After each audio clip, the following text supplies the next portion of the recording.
Between 1942 and 1945, Austrian psychiatrist Viktor Frankl spent time in 4 different Nazi concentration camps. Published shortly after the end of World War II, Man's Search for Meaning is a 2-part document of defiance amid pain and suffering. Its first half chronicles Frankl's experiences at Theresienstadt, Auschwitz, Kaufering, and Turkum, while the second describes the psychotherapeutic method he developed to help people cope with the agony of living. So, get ready to learn a bit more about one of the most influential psychiatrists of the 20th century. And prepare to discover nothing less than the meaning and value of human existence.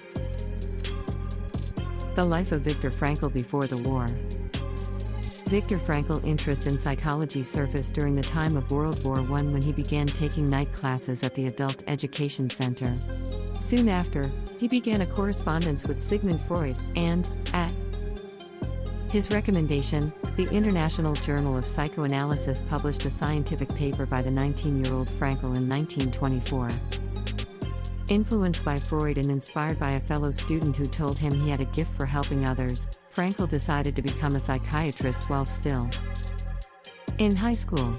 However, he quickly grew dissatisfied with Freud's ideas and became a member of the circle of students around Alfred Adler, a former adherent of Freud and a founder of the Second Viennese School of Psychotherapy.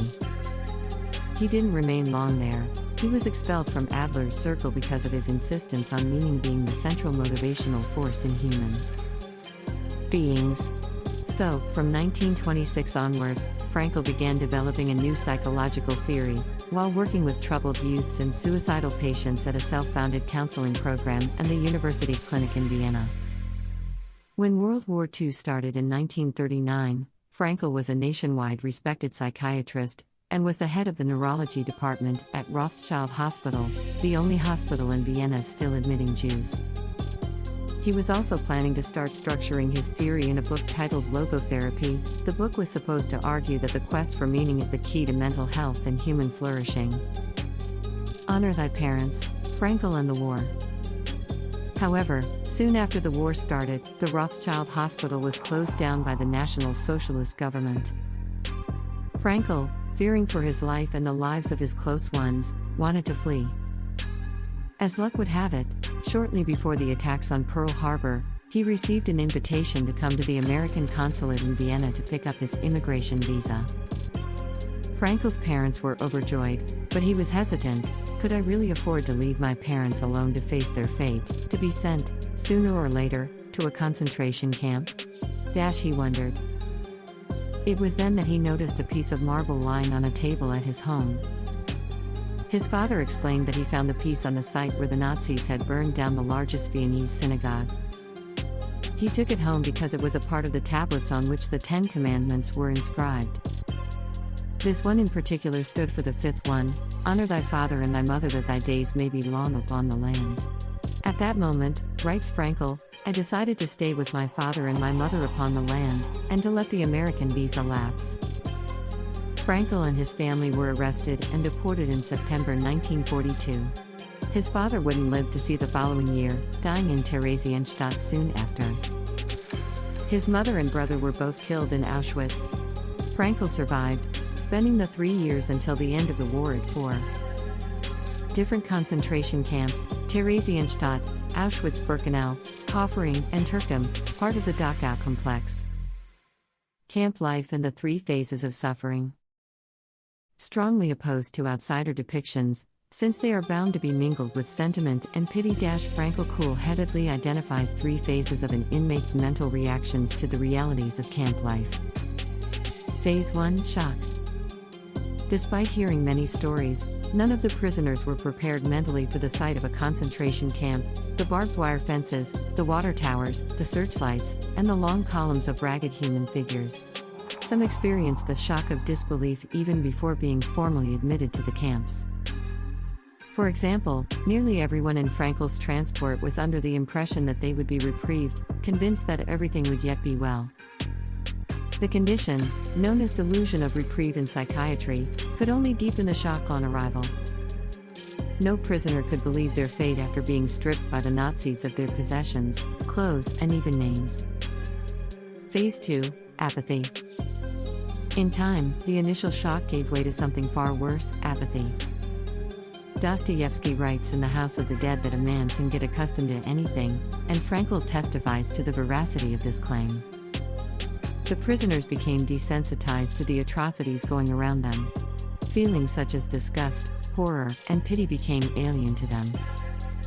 Nothing could move them, not the beatings, not the punishments, and not even the sights of the numberless dying and the dead lying around.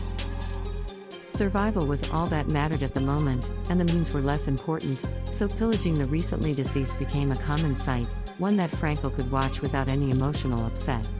Bereft of a future, a human being can become an animal, a prisoner of their primal instincts trapped in the uncertainty of the present.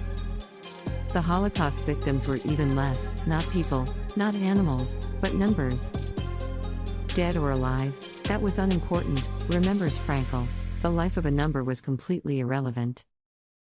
What stood behind that number and that life mattered even less: the fate, the history, the name of the man. Phase 3, Depersonalization. Millions died in the camps, a disaster that is as shocking as it is unfathomable. Frankl makes a poignant note of an even greater tragedy behind the tragedy: we who have come back, we know, the best of us did not return. Unfortunately, even the ones who did weren't liberated psychologically. They had seen too much to be able to make a new start. They had said the word freedom so often during their years as prisoners that it had lost all meaning once they were released. Now that their dreams of liberty had come true, they could not believe in reality anymore. Everything appeared unreal, unlikely, as in a dream. Psychologically, what was happening to the liberated prisoners could be called depersonalization. After living years as numbers, they had forgotten how to live as people. And even when they tried, two other fundamental experiences threatened to damage their character: bitterness and disillusionment. The prisoners who survived had kept their spirits up in the camps by imagining that they would see their loved ones after Liberation Day, only to find that the person who should open the door was not there, and would never be there again. For some prisoners, the disillusionment evolved into bitterness and a strong desire for revenge. Now, being free, they thought they could use their freedom licentiously and ruthlessly, analyzes Frankl. The only thing that had changed for them was that they were now the oppressors instead of the oppressed. They became instigators, not objects, of willful force and injustice. These people justified their behavior by their own terrible experiences and had forgotten that no one has the right to do wrong, not even if wrong has been done to them. Meaning in the face of suffering. As a pre-war psychiatrist, Frankl believed that meaning was the central motivational force of human existence. As a prisoner of war, he had no choice but to revisit his theory. After all, life stopped having any meaning for most of his fellow inmates, both in the camps and after the camps were liberated. So, how and why did some of them survive? And how could the ones who did go on living? It didn't take long for Frankl to realize that, rather than a refutation of his psychological theory, life at the camps was really its final validation. The people who persisted through the pain and the monstrosities were the people who felt like their life had some kind of meaning, not just despite the pain, but even because of it. When a man finds that it is his destiny to suffer, he will have to accept his suffering as his task, his single and unique task, writes Frankl. He will have to acknowledge the fact that even in suffering he is unique and alone in the universe. No one can relieve him of his suffering or suffer in his place. As American philosopher William J. Winslade writes in The Afterword to Man's Search for Meaning, his survival was a combined result of his will to live, his instinct for self-preservation, some generous acts of human decency, and shrewdness.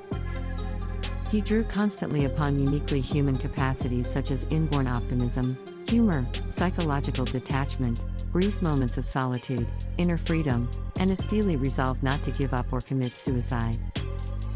He realized that he must try to live for the future, and he drew strength from loving thoughts of his wife and his deep desire to finish his book on logotherapy. Logotherapy in a nutshell. In short, unlike the people who tragically lost their lives, Frankl didn't give up on his future. In his opinion, giving up on your future is not that different from dying in itself.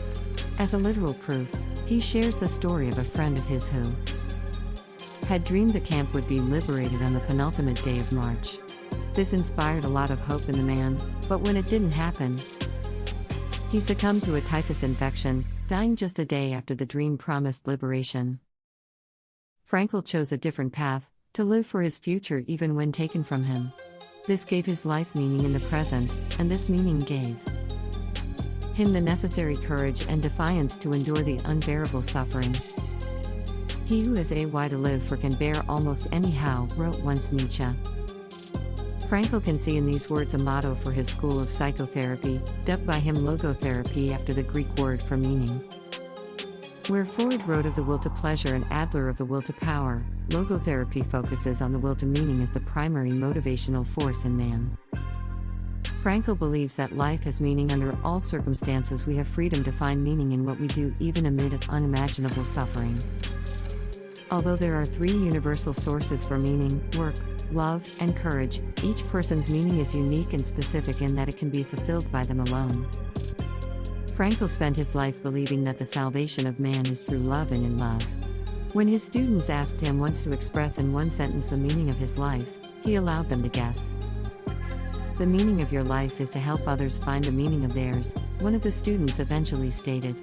That was the right answer. Final notes on Man's Search for Meaning. Man's Search for Meaning is not only one of the best-selling works of the 20th century but also one of the most influential.